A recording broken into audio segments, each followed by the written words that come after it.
सारा दिन हो गया, शिकार में सिर्फ एक चिड़िया ही मिली है और वो भी मर चुकी है। इसे तो कोई खरीदेगा भी नहीं। वैसे भी कुछ ही देर में शाम होने वाली है। अब मुझे घर लौट जाना चाहिए।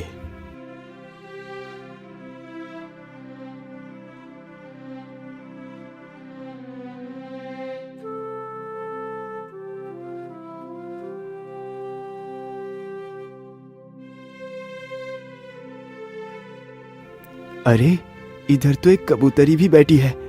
क्यों ना मैं इसे भी पकड़ लूं? ये सारी बातें सोचकर शिकारी अपना धनुष बाण उस चिड़िया के ऊपर तान देता है। तीर कमान से छूटते ही चिड़िया के पैर में जा लगा।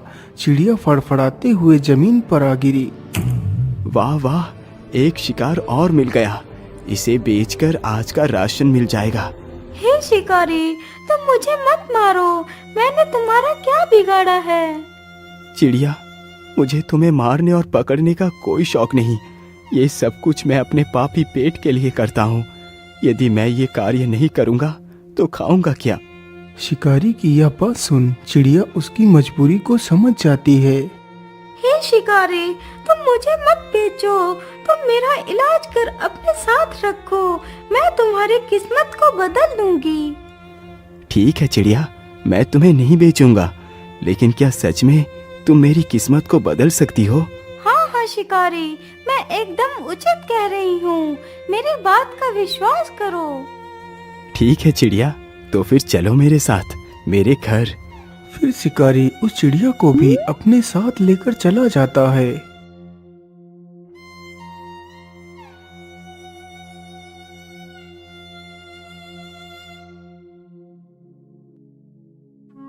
चिड़िया, तुम इसी स्थान पर बैठो। मैं तुम्हारे घाव पर दवाई लगा देता हूँ। इतना बोलकर शिकारी चिड़िया को वहीं पर बैठाकर दवाई लेने जाता है। वह जल्दी ही एक कटोरी में दवाई ले आता है और उस चिड़िया के घाव पर लगाता है। चिड़िया, अब तुम यहीं पर बैठकर आराम करो। कल तक तुम बिल्कुल ठीक हो जाओगी।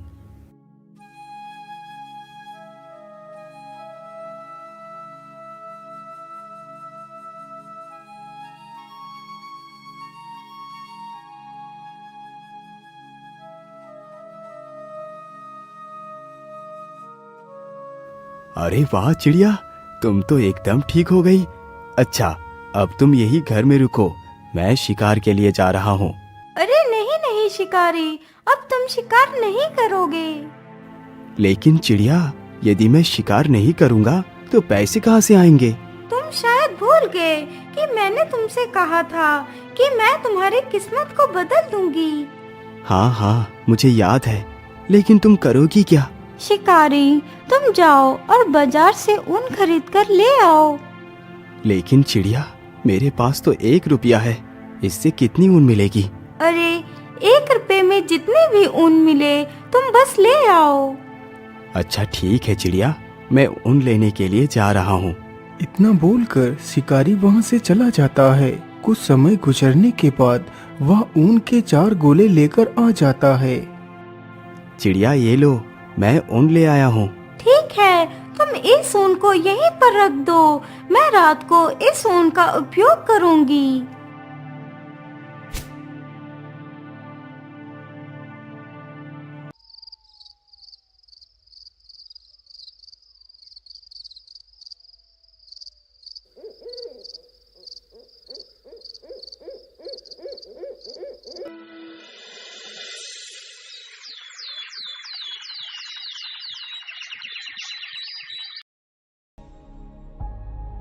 अगले ही दिन शिकारी जैसे ही सोकर उठता है तो वह देखता है कि सामने टेबल पर एक बहुत ही सुंदर शाही सूट रखा हुआ है।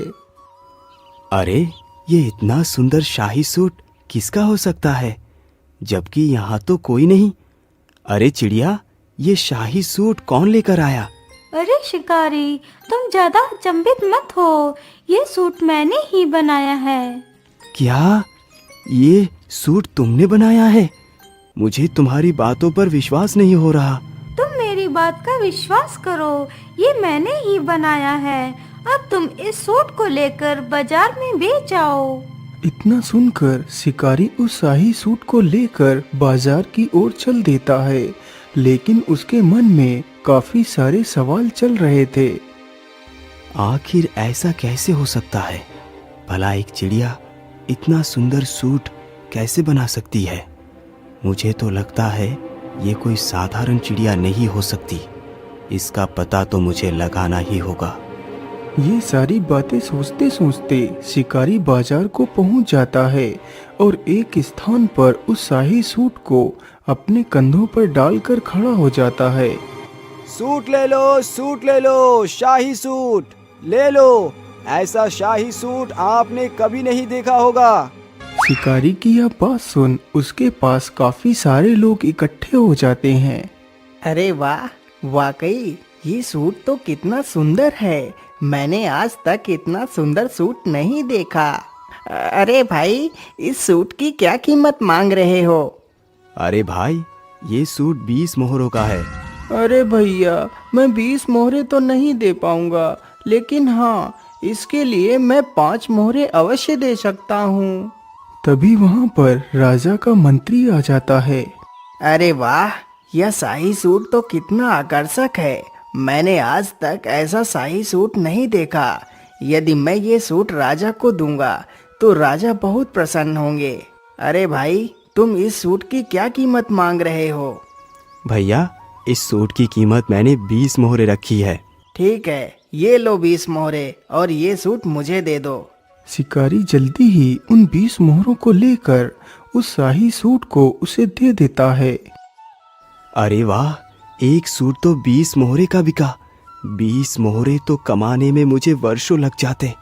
मैं ऐसा करता हूँ, फिर से ऊन खरीद कर ले चलता हूँ। आज तो मैं पता लगा कर ही रहूंगा इस चिड़िया का सच क्या है।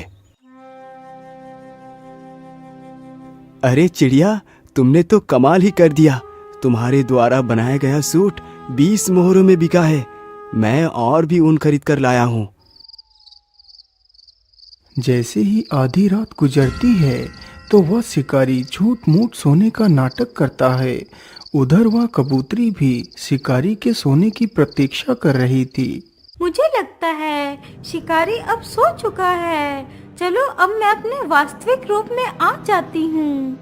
इतना बोलकर कबूतरी एक सुंदर राजकुमारी का वेश धारण कर लेती है और चुपचाप उस ऊन के वस्त्र बनाने लगती है। यह सारा दृश्य सत्या चुपचाप फटी आंखों से देख रहा था।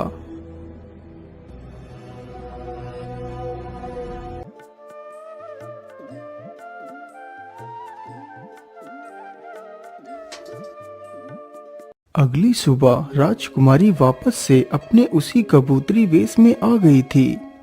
अरे वाह कबूतरी, आज तो तुमने और भी ज्यादा सुंदर वस्त्र बनाए हैं। लेकिन इतनी सुंदर वस्त्र बनाना किसी आम पक्षी के बस की बात नहीं। आखिर कौन हो तुम जो इस कबूतरी के वेश में रह रही हो? मैं तुम्हारी वास्तविकता को जान गया हूँ। बताओ, तुम कौन हो? सत्या, मैं कोई कबूतरी नहीं हूँ। मैं कल्पराज की राजकुमारी कल्पना हूँ। यह बात कई वर्ष पहले की है। मेरे पिता राजा वीर प्रताप को कोई भी संतान नहीं थी। लेकिन महारानी जी, मैं ऐसा नहीं कर सकता। चाहे मेरी कोई संतान हो या ना हो, यदि ईश्वर मुझे निस्संतान ही रखना चाहते हैं तो ये ही सही। लेकिन मैं दूसरा विवाह नहीं करूंगा। लेकिन महाराज, क्या आप अपने वंश को अपने तक ही सीमित रखना चाहते हैं? क्या आप नहीं चाहते कि आपका वंश आगे बढ़े? आखिर आपके बाद आपके राज्य को कौन संभालेगा? लेकिन महारानी जी, इसके लिए हम कोई ना कोई उपाय अवश्य निकालेंगे। लेकिन मैं दूसरा विवाह नहीं करूंगा। हम आज ही उन पहाड़ी वाले बाबा के पास जाएंगे। मुझे पूर्ण विश्वास है कि वो हमारी मदद अवश्य करेंगे। इतना बोलकर राजा अपनी पत्नी के साथ रथ पर सवार होकर निकल पड़ता है।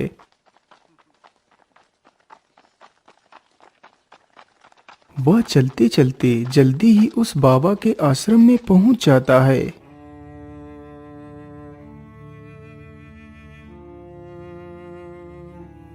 बाबा, मैं बड़े ही विचित्र संकट में आकर फंस गया हूँ। समझ नहीं आ रहा क्या करूं और क्या ना करूं। महाराज, मैं आपकी चिंता के विषय को भली भांति समझता हूँ। बाबा, यदि आप सब कुछ जानते हैं तो फिर बताइए, क्या मैं इसी प्रकार जीवन भर निसंतान रहूंगा? क्या मेरे भाग्य में कोई संतान नहीं है? महाराज, आप घबराइए नहीं। आपके भाग्य में संतान का सुख अवश्य लिखा है, लेकिन एक समस्या है। समस्या? लेकिन कैसी समस्या मुनिवर? आप मुझे उस समस्या को स्पष्ट रूप में बताइए। महाराज, तुम्हें एक पुत्री की प्राप्ति होगी, लेकिन तुम्हारी पुत्री जब तक पूरे 15 वर्ष की नहीं हो जाएगी तब तक अपने कदमों को जमीन पर नहीं रखेगी। यदि तुम्हारी पुत्री ने 15 वर्ष से पूर्व अपने कदमों को जमीन पर रख दिया तो बहुत बड़ी अनहोनी हो जाएगी। कैसी अनहोनी बाबा? मैं कुछ समझा नहीं। बेटा, ये मैं तुम्हें नहीं बता सकता। बस तुम्हें अपनी पुत्री को 15 वर्ष तक जमीन पर पैर रखने से रोकना है। ठीक है बाबा, मैं आपकी बात याद रखूंगा। 1 वर्ष पश्चात रानी ने एक सुंदर सी पुत्री को जन्म दिया।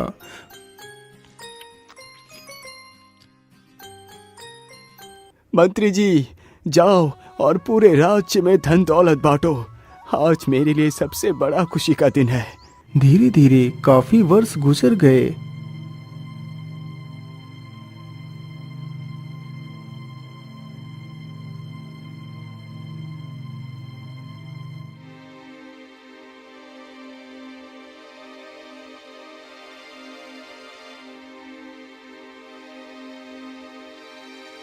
महारानी जी, आज की रात गुजरने के बाद मेरी पुत्री पूरे 15 वर्ष की हो जाएगी। आज की रात जरा ध्यान से बिताना महारानी।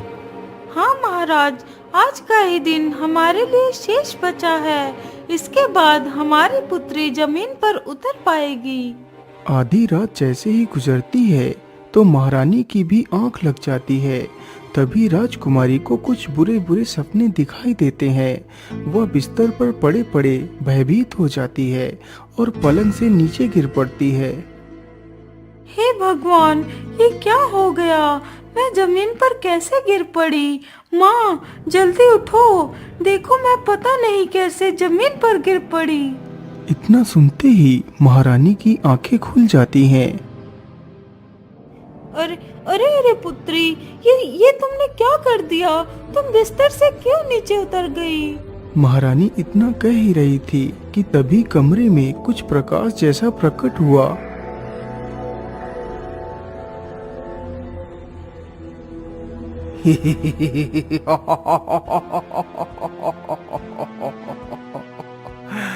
महारानी जी, मैं भूखा हूँ, मुझे मांस खिलाओ, नहीं तो मैं तुम्हारी बेटी को खा जाऊंगा। नहीं राक्षस, तुम ऐसा नहीं कर सकते। इतना कहते ही महारानी जमीन पर गिर पड़ती है और बेहोश हो जाती है। राक्षस, आप मुझे मत मारो, मुझ पर दया करो। अरे वाह, राजकुमारी तो कितनी सुंदर है। काश कि यह राजकुमारी मेरी पत्नी बनती तो कितना अच्छा होता। ठीक है, मैं तुम्हें नहीं मारूंगा, लेकिन तुम्हें मेरे साथ विवाह करना होगा। चलो मेरे साथ। इतना बोलकर राक्षस राजकुमारी का हाथ पकड़कर वहां से गायब हो जाता है और उसे अपनी गुफा में ले जाता है। राजकुमारी, यही मेरा घर है। आज से तुम यहाँ की मालकिन बनोगी। मैं तुम्हारे साथ विवाह करूँगा। नहीं राक्षस, मैं एक इंसान हूँ और तुम तो एक दैत्य हो। भला मैं तुम्हारे साथ विवाह कैसे कर सकती हूँ? मुझे जाने दो। नहीं राजकुमारी, तुम्हें यदि जीवित रहना है तो तुम्हें मेरे साथ विवाह करना ही पड़ेगा। अच्छा, अब मैं अपने रिश्तेदारों को न्योता देने के लिए जा रहा हूँ, तुम यहीं पर रुकना। लेकिन हाँ, यदि मैं तुम्हें यहाँ छोड़कर चला गया तो तुम यहाँ से कहीं भी भागकर जा सकती हो। इसलिए मैं तुम्हें एक पंछी बनाकर पिंजरे में बंद कर देता हूँ। फिर राक्षस राजकुमारी को एक कबूतरी बनाकर पिंजरे में बंद कर देता है और वहाँ से चला जाता है। हे भगवान, अब मैं क्या करूं? यहाँ से कैसे निकलूं? मैं इस पिंजरे को खोलने की कोशिश करती हूँ, हो सकता है पिंजरा खुल जाए। कबूतरी पिंजरे को खोलने का प्रयास करती है। कुछ देर प्रयास करने के पश्चात पिंजरा खुल जाता है और वह वहाँ से उड़ जाती है। लेकिन राजकुमारी, क्या तुम अपने वास्तविक रूप को धारण कर नहीं रह सकती? शिकारी भाई, मैं अपने वास्तविक रूप में सिर्फ कुछ क्षण के लिए ही रह सकती हूँ। एक दिन में सिर्फ एक बार ही मैं अपना वास्तविक रूप ले सकती हूँ, वो भी रात के 12 बजे के बाद। क्या तुम श्राप से मुक्त नहीं हो सकती? इसका जवाब तो पहाड़ी वाले बाबा ही दे सकते हैं। तो फिर ठीक है राजकुमारी, चलो मेरे साथ पहाड़ी वाले बाबा के पास, मैं तुम्हारी रक्षा करूंगा। इतना बोलकर वह दोनों बाबा से मिलने के लिए निकल पड़ते हैं।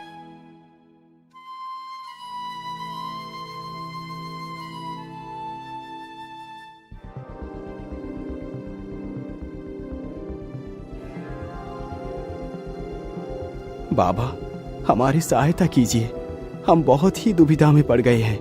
बोलो बेटा, क्या बात है? तुम इतना परेशानी में क्यों दिखाई पड़ रहे हो? कबूतरी सारी कहानी बाबा को सुनाती है। पुत्री, तुम घबराओ मत, सब कुछ ठीक हो जाएगा। जो मैं कहता हूँ उसे ध्यान से सुनो। हाँ हाँ, बोलिए बाबा, आप क्या कहना चाहते हैं? मैं राजकुमारी की सहायता करूंगा।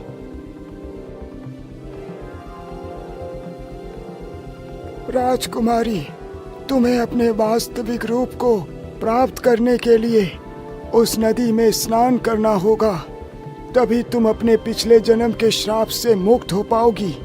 आज अमावस्या है, तुम्हें उस नदी में रात 12 बजे स्नान करना है। सत्या, तुम भी राजकुमारी के रक्षण के लिए साथ ही जाओगे। राजकुमारी, अब वो समय आ चुका है। सत्य, तुम जल्दी से राजकुमारी को नदी पर लेकर जाओ। बाबा की यह बात सुनकर शिकारी राजकुमारी के साथ नदी के लिए निकल पड़ता है। वह दोनों जल्दी ही नदी पर पहुंच जाते हैं। सत्या, तुम यहीं पर रुको, मैं अभी नदी से स्नान करके आती हूँ। ठीक है राजकुमारी, तुम जाओ, मैं यहीं पर तुम्हारी प्रतीक्षा करता हूँ। इतना सुनकर कबूतरी जैसे ही नदी में स्नान करने के लिए आगे बढ़ती है।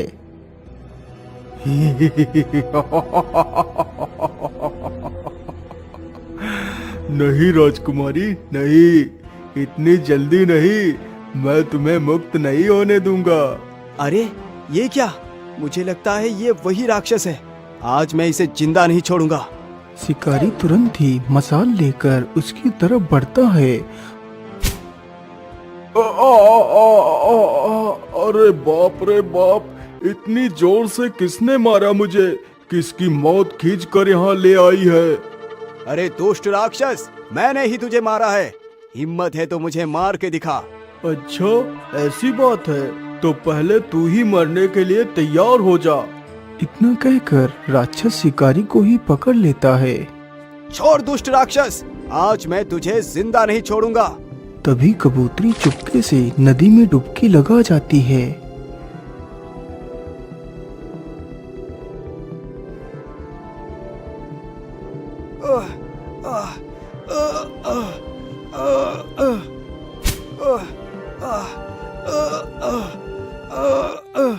शिकारी, क्या तुम ठीक हो? तुम्हें कुछ हुआ तो नहीं? नहीं नहीं राजकुमारी, मैं बिल्कुल ठीक हूँ। शिकारी भैया, आखिर तुमने ऐसा क्यों किया? तुमने मेरे लिए अपनी जान को खतरे में क्यों डाल दिया?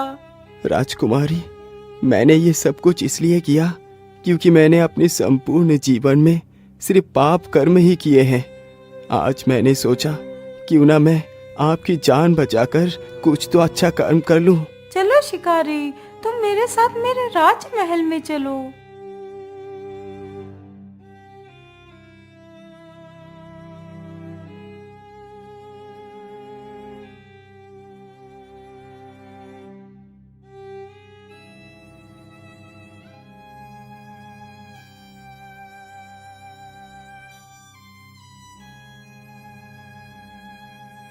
सत्या, आज तुमने मेरी पुत्री की जान बचाकर मुझ पर बहुत बड़ा उपकार किया है।